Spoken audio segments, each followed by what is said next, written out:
Drumlock and Canadice. However, John is going to talk about the people who are buried in the cemeteries and what they did before they got there.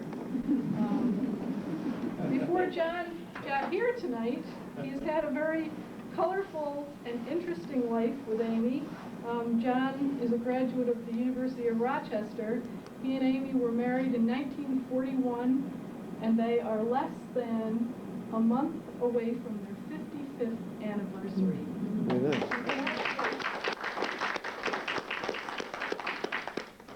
Besides raising 4 children, John and Amy have been very busy with a variety of volunteer activities. John served as Canadice Town Supervisor for 5 terms, worked as editors of the Clarion and newspaper the Livonia Gazette, worked in sales and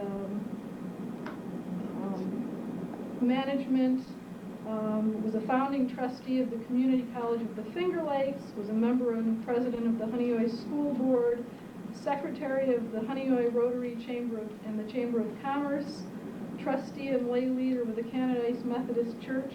Could I go on and on? You can stop right now. Okay, I can stop now. However, he and Amy also co-founded, co-edit, co-publish, and co-write the Canadice Chronicles. Depending on which one you talk to, one of them does all the writing and the other one does all the typing, but I think it's somewhere in between. We're very happy to have you with us tonight, John Hopkins.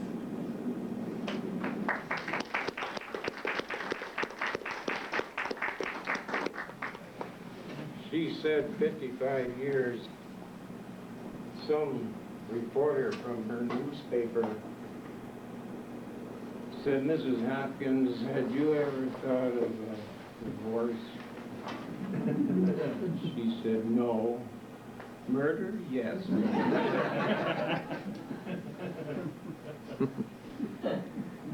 I want to thank Meg for her very pleasant introduction. And when she gets here, I want to thank Sarah Thurstein for getting me into this mess. I talked to a young man I know over in Honeoye, and he said, I see that you're going to speak on the history of Canadice. What are you going to talk about? I said, oh, history of Canadice. He said, you're going to talk about the Springwater Panther? Oh yeah, we'll start out with the Springwater Panther. And in 1895, the local newspaper, the Livonia Gazette, printed an article about the Springwater Panther, or wolf, or whatever it may be called, that it put in an appearance on Friday evening, December 22nd, just as Mr. and Mrs. Lloyd Colgrove were nearing their home at the head of Canadice Lake. And at first sight, it resembled an unusually large dog, but as it approached, Mrs. Colgrove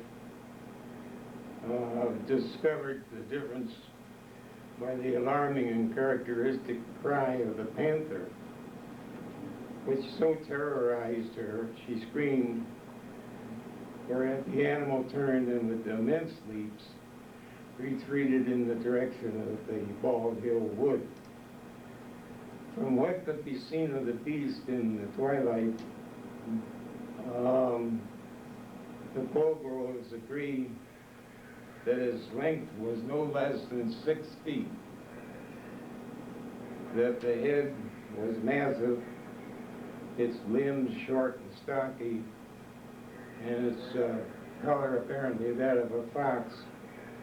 So this could not be distinctly seen. It was around sunset.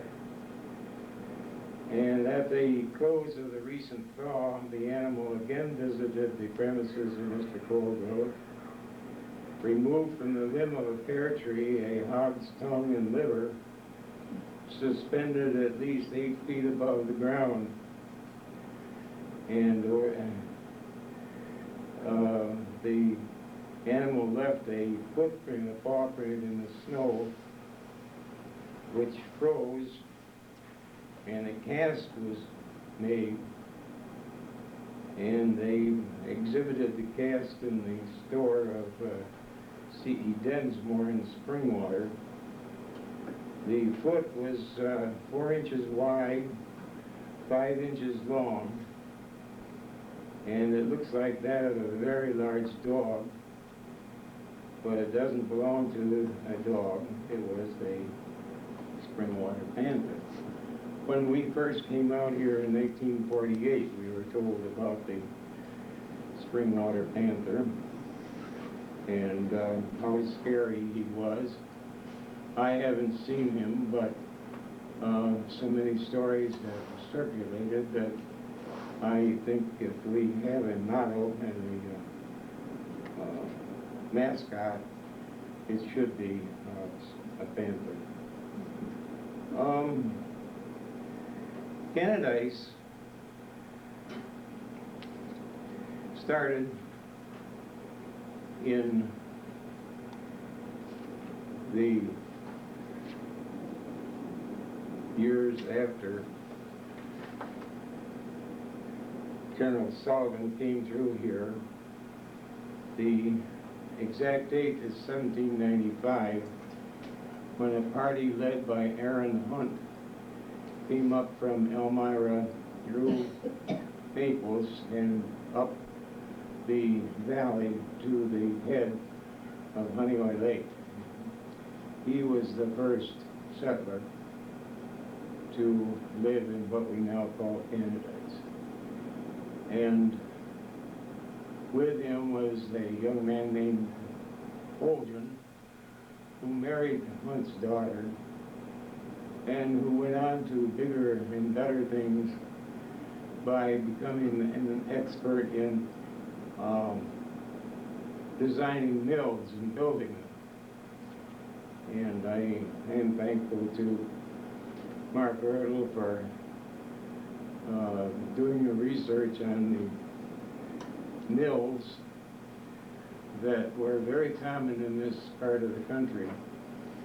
I didn't know a thing about a mill until I got going on the history of Canadice, and then I find this was the precursor of the 4 horsepower motor, the small gasoline motor. It was the motive power outside of a man's arms or a horse's ability to pull.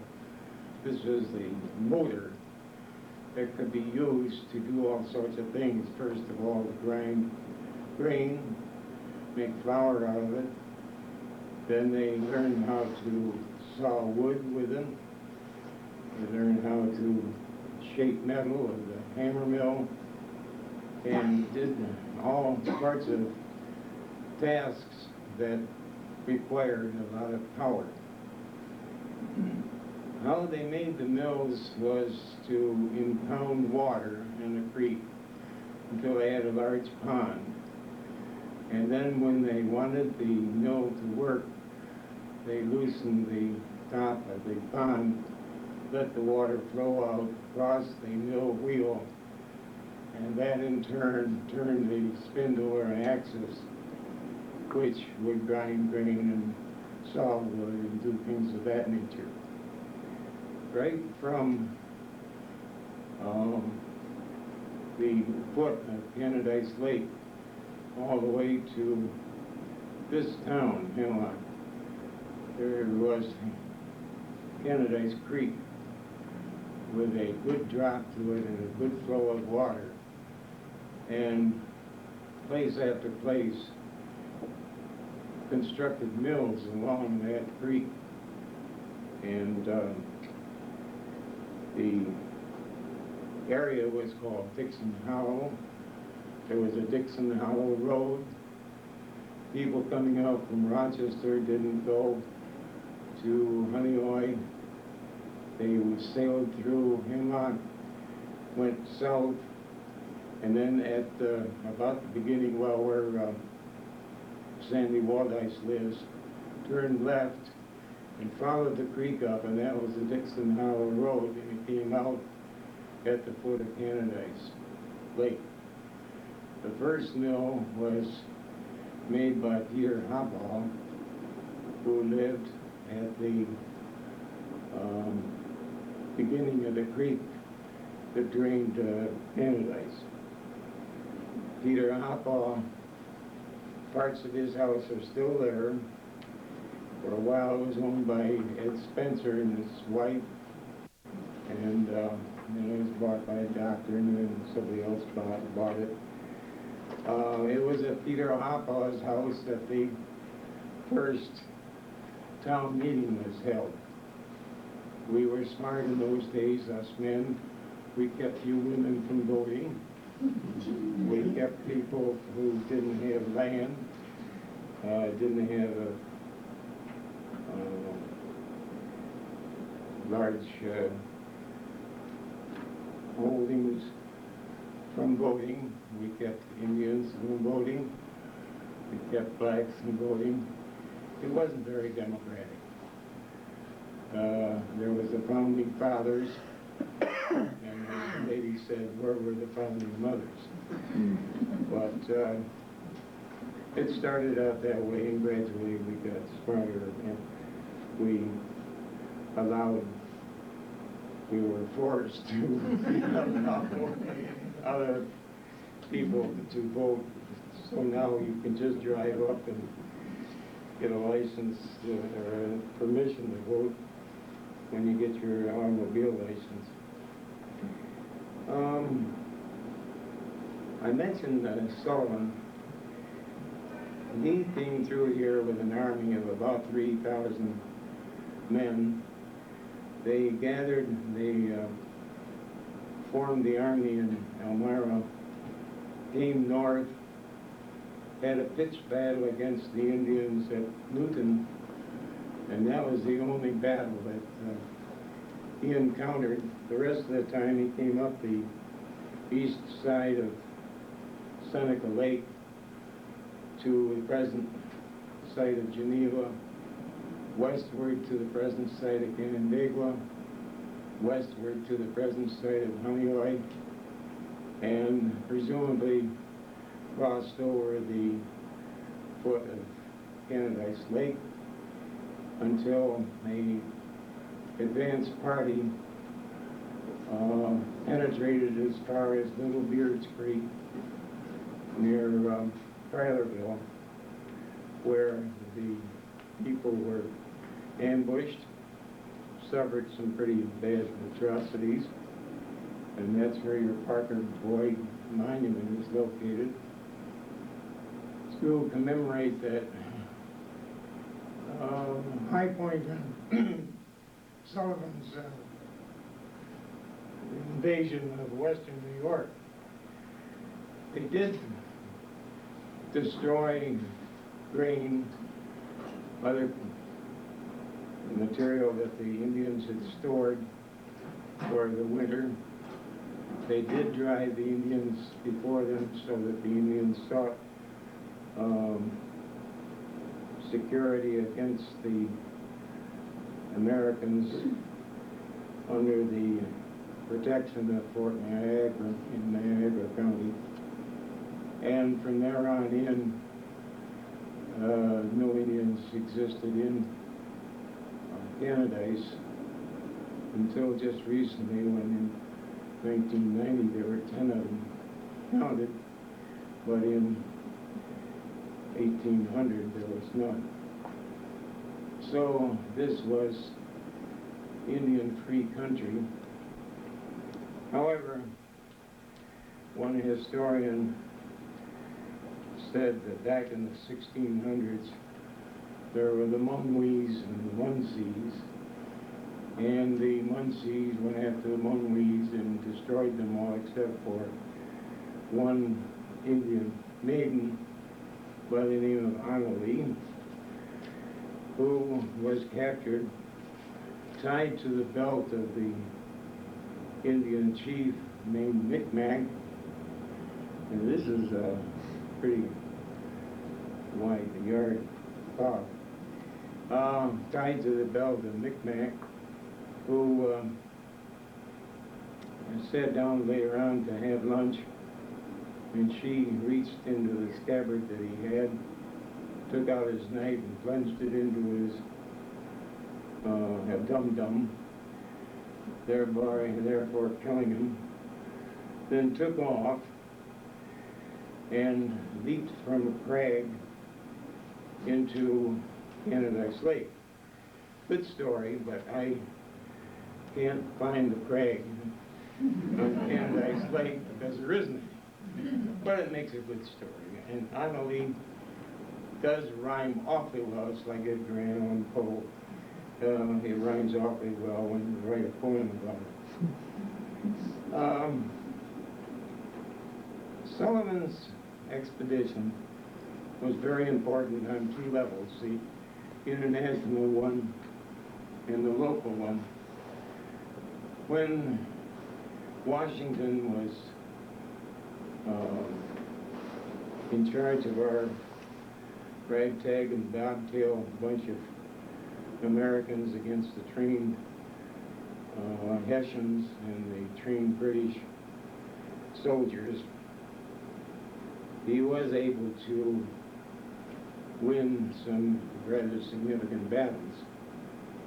And though he lost the harbor in New York City to Cornwallis, but he also saw his forces capture the British at Lake Champlain when General Burgoyne had to surrender the British forces up there. And to make his case look better in the upcoming treaty that he knew would be consummated, he asked Congress to authorize the sending of this Sullivan expedition into western New York, so that on the map of the world you saw that the American forces were strong enough not only to hold and keep the original 13 colonies, but also to hold down large portions of the more westerly lands of this country. It was a bargaining chip. Locally, it had this effect, that the members, the men in that army, largely from New England and New Jersey, got to see some of the prettiest country that God ever invented. And after the war, came back to this part of the country. So we had an influx of people from New England, people from New Jersey. In fact, we lived right at the corner of Jersey Hill. I dare say it's called that for reasons of homesickness. And this war then disturbed the situation well enough to cause young men and then eventually their families to move into this area. What they found was the breadbasket of America, the Genesee River and its plains on either side were the location where grain was grown and flour was made. And talk about mills, they had mills all over the place in Rochester. There was a lot of good power there to convert the grain of the Genesee Valley into flour, and we in Rochester supplied most of the colonies or the new states with flour. Rochester was known as the Flour City from that point. Later on, of course, the Senator of Flower Production West has the growing of green got more widespread in the central plains. The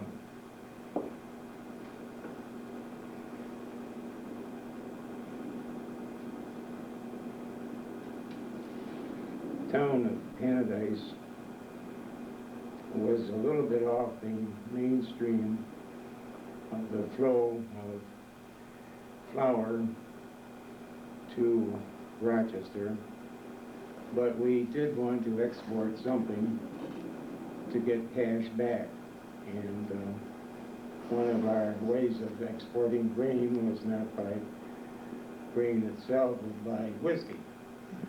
So they converted the grain into whiskey. The barrels are made by Mr. Stillman up in Stillman's Mills, which was across, well, it was on both sides of the roads, right where Harriet House or Spencer Park is. And the high value, low volume of the crop of whiskey was sent to Rochester and other ports. We also burned a lot of trees the second year after cutting them down to clear acres, and the ashes were impacted in barrels. Water was poured on those ashes again, again, and again. The resulting effluent leachate was lye, and that too was shipped out here in barrels, and that too was a cash crop. Otherwise, the farm population in Canadice and similar towns was quite self-sufficient. They grew their own meat, flour, eggs, garden truck, and lived on the proceeds of their own labors. The statistics are rather amazing. It took 10 farmers to support one person off the farm as recently as 1900. It takes one farmer to support 10 people off the farm at the present time. Farms are getting fewer, they're getting more efficient, and they're down to about 3% of the population is in that occupation, whereas it used to be almost 100%. Speaking of whiskey, and it being a cash crop, the Peter Hopkins I mentioned wanted to clear 20 acres there at the foot of Canadice, and they had a bee. All the people came in, cut wood, cut the trees down, and that was very rich soil under those trees because, of course, they had been accumulating leaves, dirt for years and years and years, untouched by seeds that were like the corn and wheat that the pioneers put in. The neighbors had a bee. They cleared 20 acres, and in exchange, Peter Hopkins dispensed 15 gallons of whiskey and 7 sheep in what they call the pot pie. I imagine that's a stew of some sort. But the production of hard spirits was very common when the town got started. The consumption of pure alcohol per person has never been higher than it was in the 1830s. From that time on, due to the temperance movement, due to the beneficent influence of you ladies, and us rapscallions, archers and two-fisted guy that bellies up to the bar. The consumption of alcohol went down, down, down. And believe it or not, the lowest consumption per person occurred during the time of Prohibition. Now you hear a lot of stories about rum runners. I lived on the border and I knew about them, knew who they were, and they landed at our dock. But the consumption of alcohol went down precipitously and started to recover, of course, when the Prohibition Amendment was repealed. So never in our history was there less drunk than in the 1920s. Never in our history was more drunk than in the 1830s. The ministers were paid in whiskey. And when the militia went out, why, it was 3 days of stupor. I mean, they just sat there and they drank and drank and drank. It was a way to get away from the house, I guess. And I don't know, Earl's going to watch me here because I got to be truthful, but the story goes that there was a guy named Let Washburn who lived on the West Lake Road, Honeyway, and Let was a very practical guy. Now, for you city folk or ex-city folks who don't know what a cistern is, it's a large area, a holding tank in the cellar. And when it rains, the downspouts bring the fresh rainwater from the heavens into the cistern, and that's absolutely soft water. It's a beautiful water to wash with, as my wife and I have appreciated it over the years. And you can get quite a volume of water in one of those cisterns. Cats occasionally creep in and get drowned. You know, it's an interesting place. Let used to gather the apples in the fall, squeeze them, and put the juice down in the cistern. He didn't use the cistern for water, he used it for applejack. So he could sit there or stand there in the kitchen and use a little hand and get himself a tumbler full of hard stuff. And things went very well until one night a tipsy guest was lighting a pipe, dropped the match. The boards soaked with Let's applejack, caught fire, and so did the cistern. And it's sort of like when the Cuyahoga River in Cleveland caught fire, it did. This cistern caught fire and burned his house down. That's the story. Let was also the guy that had a woman in one house to the north of him, and another woman in the house to the south of him, and he alternated AC/BC between the two ladies, and really lived the life of Riley. I'm not swearing to the veracity of all this. All right, Aaron Hunt started the town of Canadice, settled here. Shortly thereafter, there was a guy named Badgerow who came in from Springwater. There was Artemis, let's see, there was Ebenezer Kimball, who built a farm, cleared a farm at the top of what is now known as Canadice Hill, was known also as East Hill, but prior to that it was known as Kimball Hill. And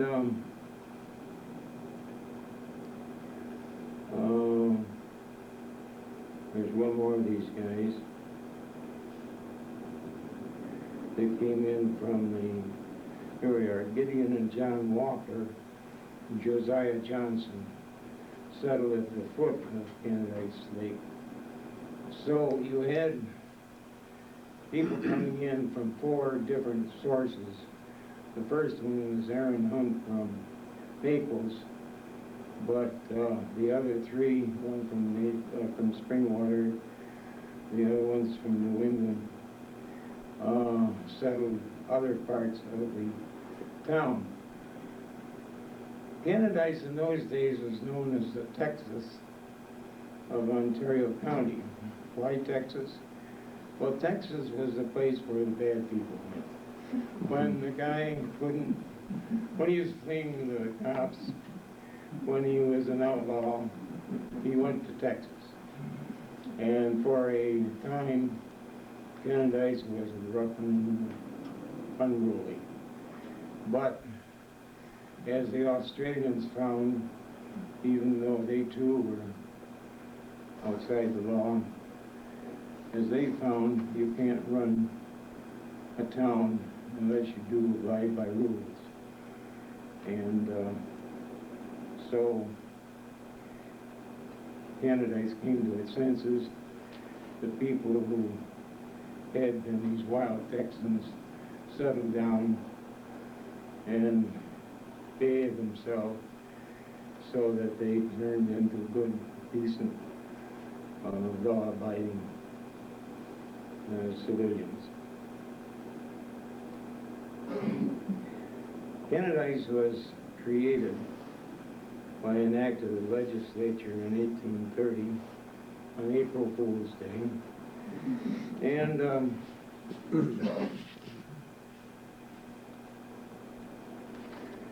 the next year, the town fathers met at Peter Hoppaw's to get the town started. Now, by law, an annual meeting could not be held, it was not legal, unless you had a justice of the peace there. Well, we didn't have a justice of the peace because we hadn't met before and we were a brand new town. So we borrowed a Judge Chamberlain from Richmond, and he presided. We elected 4 justices, 3 straws as to whether there'd be 1, 2, 3, or 4 years in the term. And we finally had our judges, so they, in turn, were sure to be there, one of them at least, to ensure that the meeting was legal. But in order to get started, we had to borrow a judge. We had a population back then of 1,300 people we started out with, yes.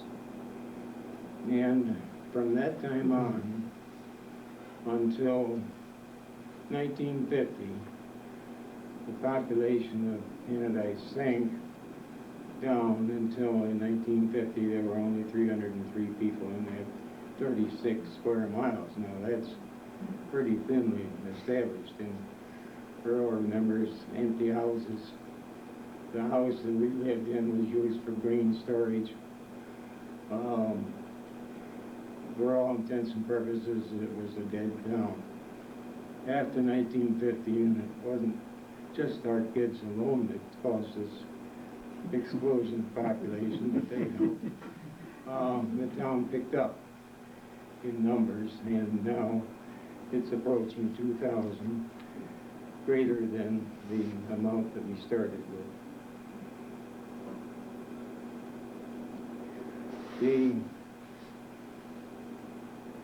I mentioned the fact that the Genesee Valley was the breadbasket of America for a while, and an English visitor looked at the broad fields, was just deeply impressed. It was sort of like Romania used to be in Europe, the breadbasket of Europe, where the grain was grown, flat, plain, good soil, easy access by rivers, so that it really was a source of our food, that food.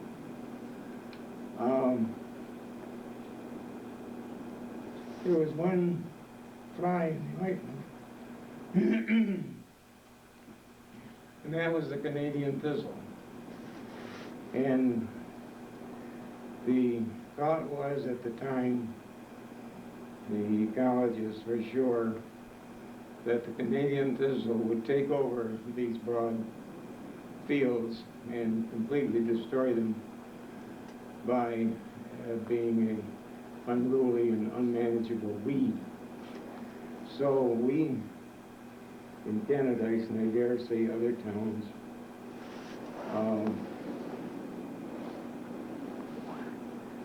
imposed a fine of $5 for any farmer who allowed a Canadian thistle to go to seed.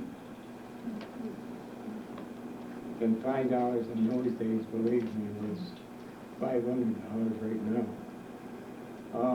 It was that important. Actually, the same thing has happened with the bamboo. It grows like a weed, it sends out these rhizomes that come up, and there's another plant there. But somehow or other, it limits itself. And you'll see a patch of bamboo here and a patch there, but it doesn't spread and cover the land as they were afraid the Canadian thistle would. So it was a false alarm. We had a commons, like Boston Commons, and other places where you could take a pig or whatever and let it loose and let it grow, and you earmarked it. And at the end of the year or so, you caught that pig and you slaughtered it. Arguments got so great that they eventually stopped the commons back in 1836. And then Aunt Sal in 1837 opened her famous, well, it was a precursor to McDonald's. It had a drive-in window. She served liquor, shot for 2 cents. You drove up in your horse and got a slug and passed on to whatever you were doing. Going to Danceville, maybe you needed something like that to get to Danceville. And on the second floor, there was a dance hall and a meeting room for the town fathers. And they met there for years and years and years until 2 justices got in office who were dead set against liquor and dead set against having an annual meeting at Aunt Sal's groggery, and declared that from there on in, Canadice would be a temperate town and liquor would not be served. Well, the other 2 judges heard about it and said that law is illegal. So there was a standoff there. Eventually the voters decided the issue by refusing to return one of the temperance justices to office, so the Aunt Sal and husband Joel Clickendall were able to keep up selling liquor to the all that showed up.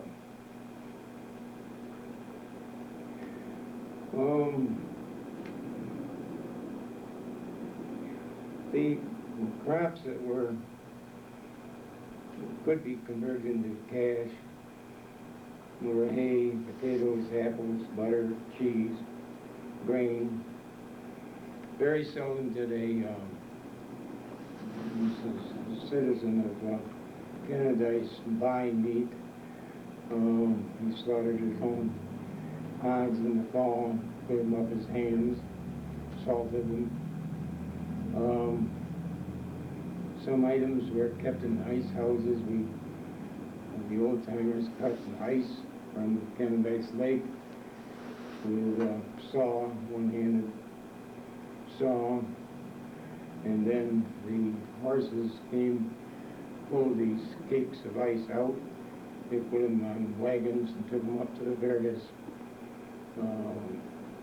ice houses around to keep things cool, and butter and milk, eggs, until the following fall.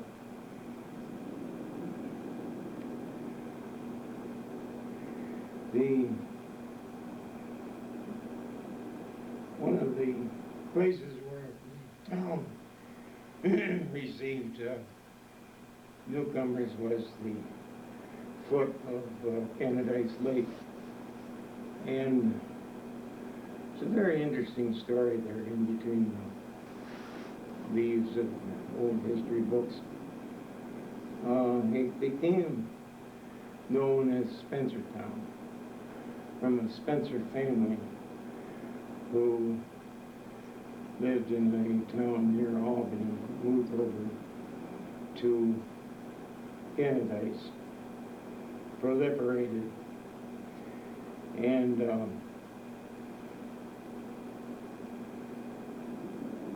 were quite a power in the community. The youngster, the great-grandchild of the original Spencer,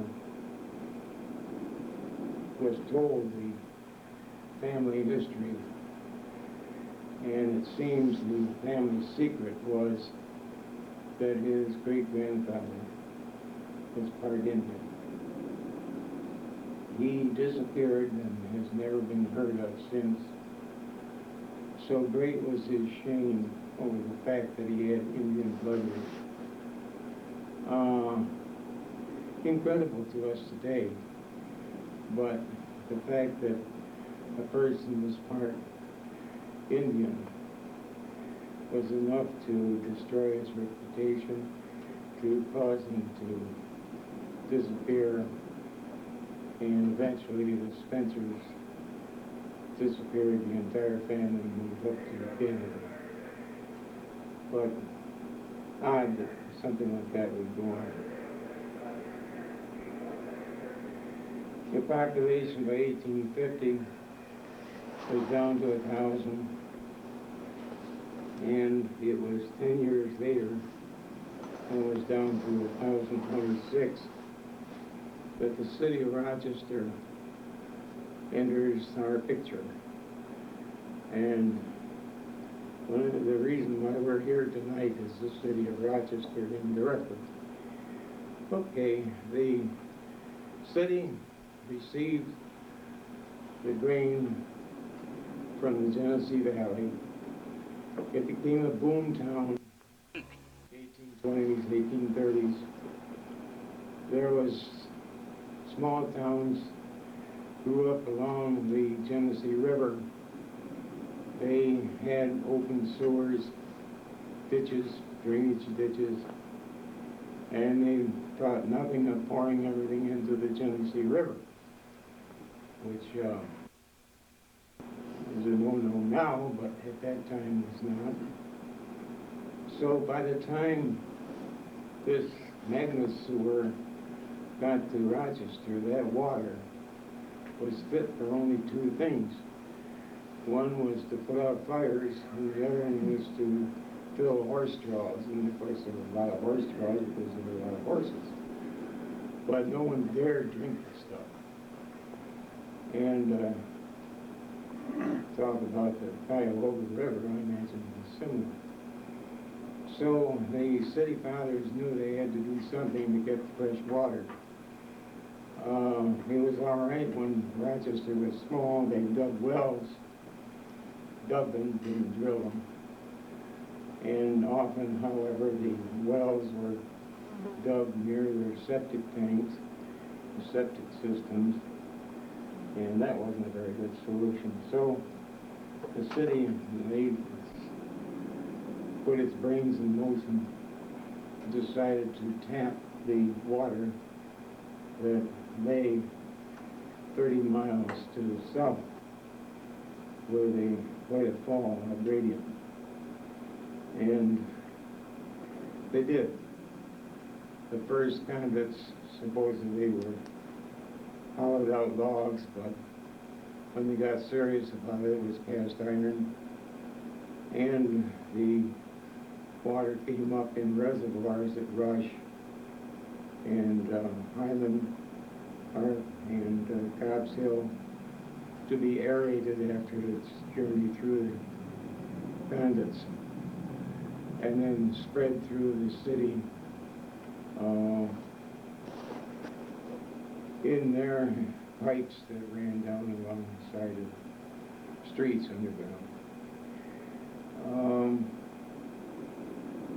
From this was the boast of the pure Genesee beer, of the purity of Rochester drinking water. And it was true, it was darn good water, we know it. The supply, however, wasn't adequate as Rochester kept growing. So, what to do? And they figured on, they started with Hemlock Lake. Now they tapped into Canadice Lake, converted Canadice Creek into Hemlock instead of into the river, and added flow of water to the conduits that way. Still, Rochester kept growing. Still, it needed more water. And in the 1930s, the thing got to be pretty serious. Now, Kodak realized that the upland water sources would never be enough for its processing of film. They had to have pure water. So we've got an inland sea north of us. It's a real sea. Lake Ontario, it's huge. So Kodak, more foresighted than the city of Rochester fathers, started pumping the water to its plant on Kodak Park. Pumping costs more than a gravity system, obviously. So the argument went back and forth in the 1930s, should we pump water to Rochester or should we raise the level of Hemlock and Canadice Lakes? And in the end, they did both. The Democrats, it's got to be a political issue. The Democrats wanted to put a pumping station in at Bogus Point. I don't know where that is, but it's on Lake Ontario. And put the water into the system from Lake Ontario. The Republicans who were in power up until 1933, opted for raising the level of Canadice and Hemlock Lakes. The effect on the Hemlock was to bury what they call the Hill Road, which was the water level route from Hemlock to Springwater. That's now mostly underwater because of the rise in the surface, or the rise in the level of Hemlock Lake. And the effect on Canadice was catastrophic. The lake held cottages, had steamboats, had hotels, had dance pavilions, had all the pleasure buildings that go with a summer resort. Not too many permanent residents because there was very little farmland there. And so when the city offered to raise the level of Canadice Lake, that meant that all of those cottages would have to be moved or destroyed. And Jim has gone around I guess Mark has too, around the lake, and seen the sockets of the old cottages. The cellars are still there. The daffodils still grow where the front yard was. The lilacs are still there, but the cottages are gone. When Amy and I moved out, we saw many cottages being taken on flatbed trucks to Honeywell Lake. That was one solution for the cottage owners. Nancy Durkee had a home, she and Luke B, and when they went to refurbish it, found that all the boards are numbered. What they had done there was to take a cottage, number all the boards, take the boards out, apart, and rebuilt the house by the numbers further away from the lake. The city, the last cottage to go belonged to a Rupert Fane. It's now occupied by Bill Doyle on the middle road on Canadice Supervisor 37. And the city never had to exercise its right of eminent domain, but it was a newer thing because there was a lot of opposition, of course, to losing a summer home, and some of them were really quite substantial. So Canadice, for an altogether different reason, became a paradise for those of us who love to see the wilderness as it was when Micmac was stabbed by Henri, like it was when the Indians were here.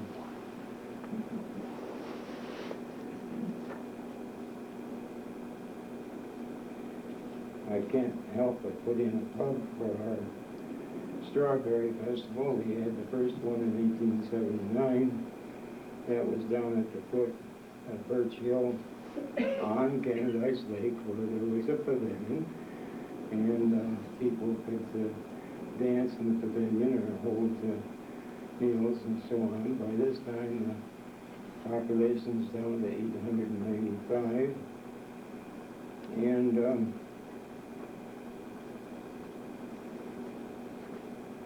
we joined the 20th century by, well, in the old days they used to divide the town, they did divide the town into districts, and the man was appointed to take charge of the maintenance of the road in that district. So he would call in the neighbors, and they'd get out there in the spring and get rid of the ruts and so on, the other damage from the winter time, and more or less keep the road passable. Not a very good system, but it was the only thing available.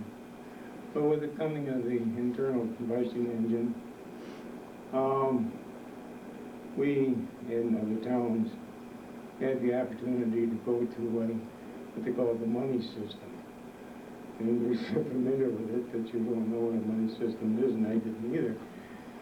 It's where you pay taxes, money, to support a highway department, which in turn can buy road scrapers and excavators and front-end loaders and so on, and do a much better job on the roads. I talked for an hour, and I want you to take a look at souvenir program of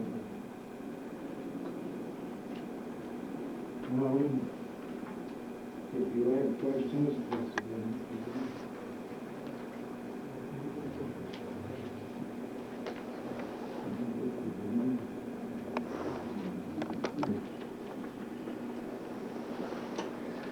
Photographs. The first log cabin. On the second page bottom is the crude map that was drawn in John Sullivan's General Sullivan's trip up from Elmira and there's your mile marking. The back shows the town hall, which is an old one-room schoolhouse. And the last picture is a drawing of the house where Earl and Helen Maston used to live and where Amy and John Hopkins now live.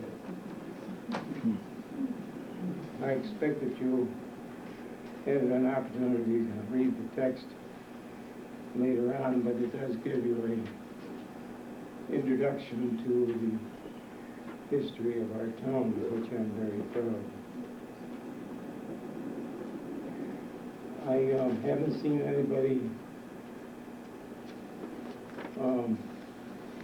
look repeatedly at their watch or shake it to see if it was going. So I'll continue until I'm ready to drop. But are there questions at this point?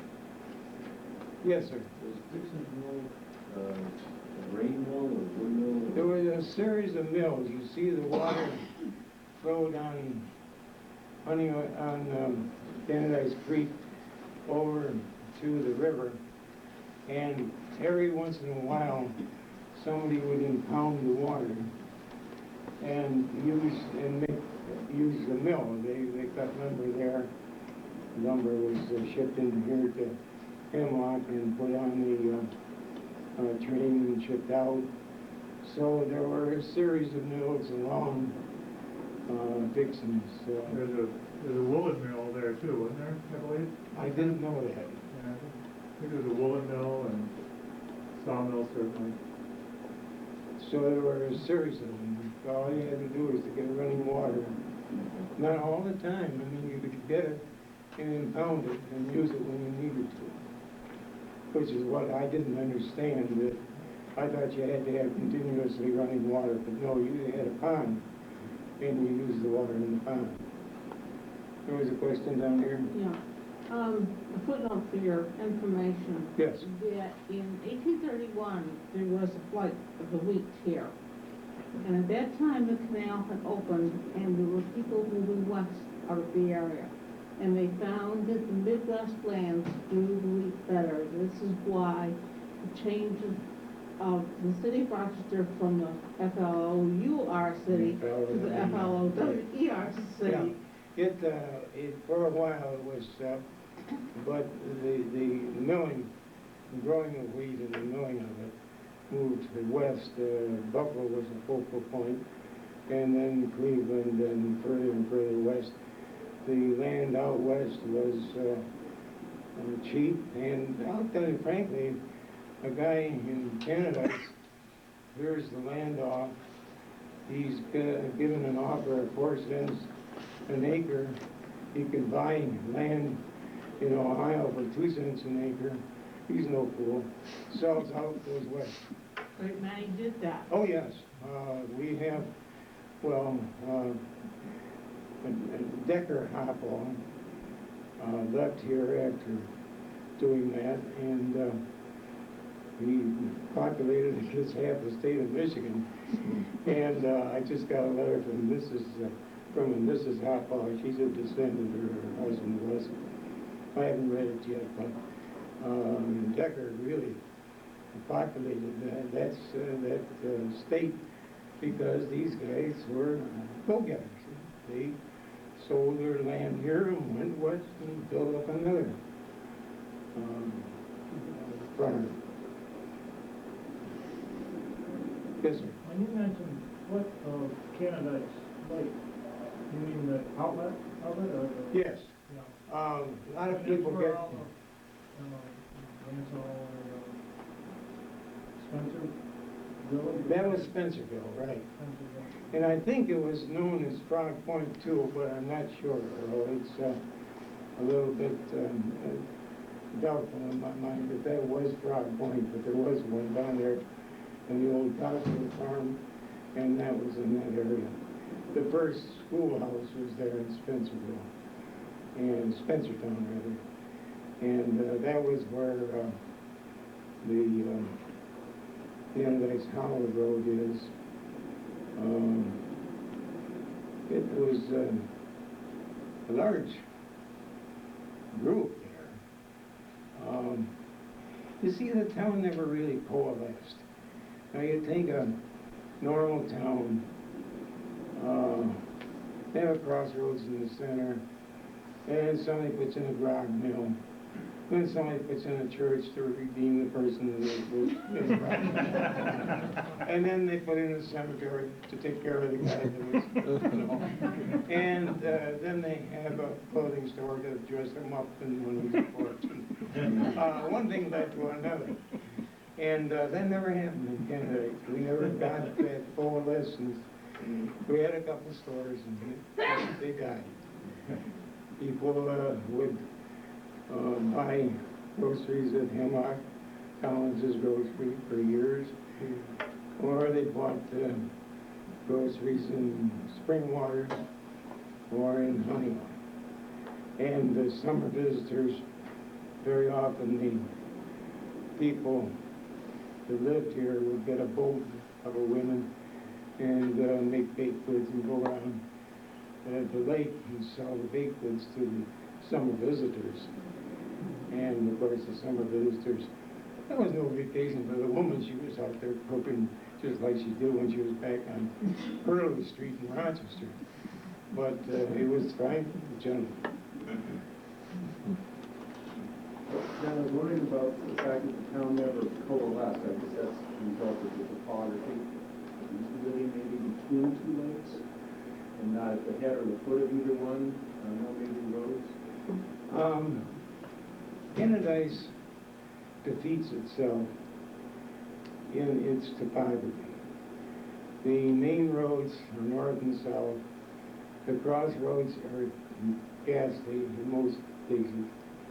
They're not very good this way. And there really isn't a natural traffic point, the Germans call it traffic point, where people would gather, where you get your haircut, and the masons would be located, and various other things like that. It's just, the land didn't lend itself to that type of, even the post office, there was one across from the church for a while. They closed about 1900. And there was one down on the West Lake Road. But the land itself, it just didn't seem to lend itself to gathering people together. And it was at the end of the line for the Hemlock Post Office, and the schools met there, the fire companies meet here. It's where they come together, but it doesn't make us a coherent town except for politics. It's the only thing that holds us together. No, I mean the interest, and it's a political entity, and that's about the thing that we can say Canadice is. Yes, sir. We mentioned the efforts at distilling that the early Canadice citizens put themselves to, and another reason I think there's, not only the enjoyment of some libation and the basic industrious nature of the Canadice citizenry that got them into distilling, but I believe for a long time the only road to Rochester was a toll road. It was the plank road from Hemlock to Lima. Right. And by concentrating your grain into a gallon of whiskey, or cutting your boards and planks and so forth, it could save the people a lot of money and make their profits a little higher. Well, that's what they want. It's like the lye that they put in barrels, high value and low volume. In other words, a barrel is something that's quite expensive, right? Because I believe that the railroad didn't arrive in Hemlock until the late 1800s. I think, as I recall when I was hearing about the Hemlock Tunnel, the bridge for the Hemlock Tunnel had to come in by horse and wagon, because I think the tunnel was completed 3 years before the railroad arrived. That I don't know. I know, I remember the railroad that was here. I don't know when it came in. The railroad was fairly It was before the 1900s in Wayland and Springwater. I don't know when it came in here in Hemlock. I wish there were a good guide for railroads, because I was trying to figure out the guy, supervisor, went from here to Canandaigua. He had to transfer from one line to another, and where he did it and how he did it, I couldn't find it, and I did an awful lot of research on it. It's very difficult to find out what the railroad lines are like. Of course, they kept changing the name. Jack Evans' grandfather was the engineer on the railroad into Hemlock. That's interesting. And I think Jack has a lot of the information on the railroad here because he used to ride in the engine with his grandfather. And he has a lot of information on the Hemlock Fair, too. I know he's quite a researcher in that area.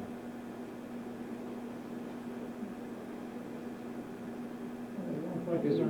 Was Canadice, the settlers of Canadice, or this area, like the soldiers in Salt and Campaign, or,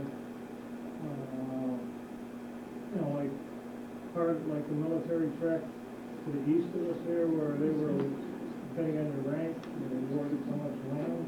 Or was this Yeah. actually part of the,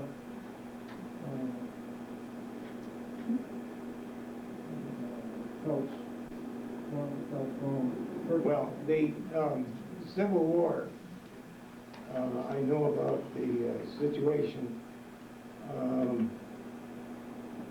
The Canadice produced 72 people, young men, who were farmers, but also, oddly enough, piano instructors, printers, other trades that I didn't think would be in existence in the 1860s.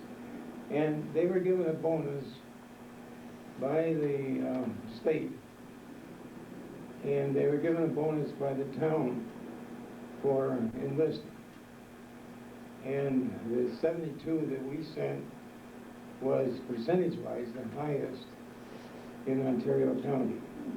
In other words, we sent an awful lot of people into that slaughter The Civil War, in the Civil War. We have 5 Revolutionary War veterans that are buried in Canadice. But of those 72, I can recall none that came back. They saw the world and they went out. But I mean, the original settlers of the area, Were from John Sullivan's army, very many of them. They saw this land, and it was so much better than the craggy and rocky acres of New England that they located up here. did they get awarded like this? They got the land at a discount. I don't know if they got it for free. I believe they did in the Gulf Storm area as a reward for their service in the Revolutionary War. And then, of course, if they had their land for free, say 100 acres, anything they could realize in the sale of that land was pure gravy. But these wars have changed not only Canadice, but every center of population in the United States. The marches, John Sullivan's army showed these guys from New England how much better it was to move out here.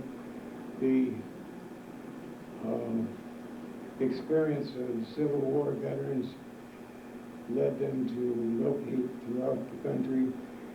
Our experience during the Second World War wasn't quite as great, but the saying was that after the war we had so many Bibles in Europe that the next time we fought over there we just had the uniforms.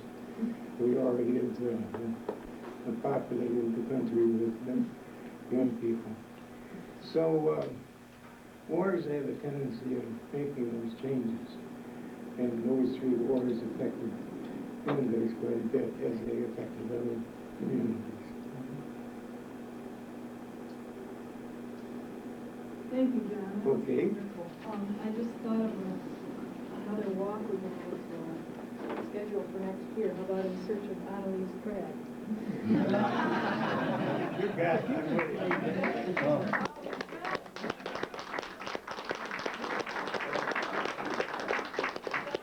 Provided us with a list of all of the, is it all of the residents of the cemeteries?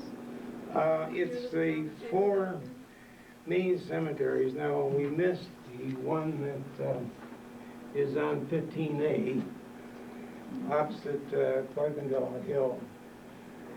I can't find that cemetery. It's over there somewhere. But the 4 large cemeteries are listed in that, on those sheets, yes.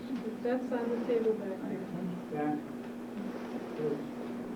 the cemetery is right across the road from Bob and Nutt's place. Yeah, on Clinton Road. Across from what? Where Bob and Nutt was. Right across the road. There are no headstones because they were Quakers. So there's no- Oh, that's the reason for it. I've been down there, I wouldn't mind. I've been over that cemetery. Have you? Yeah. Oh, yes, and like I say, it was pretty much deteriorated. The stones, one thing, were old field stones like that, had been tipped over. It's grown up, and that was, I would say, at the intersection of Purcell Hill Road and 15. You go south a short distance, west, you can't Yes. see it from the road, and it's back into the road, and there's the cemetery. Well, I went down there, and as I say, I'm glad you told me that it's just, that it's a Quaker place, because I couldn't find it. I knew it was there.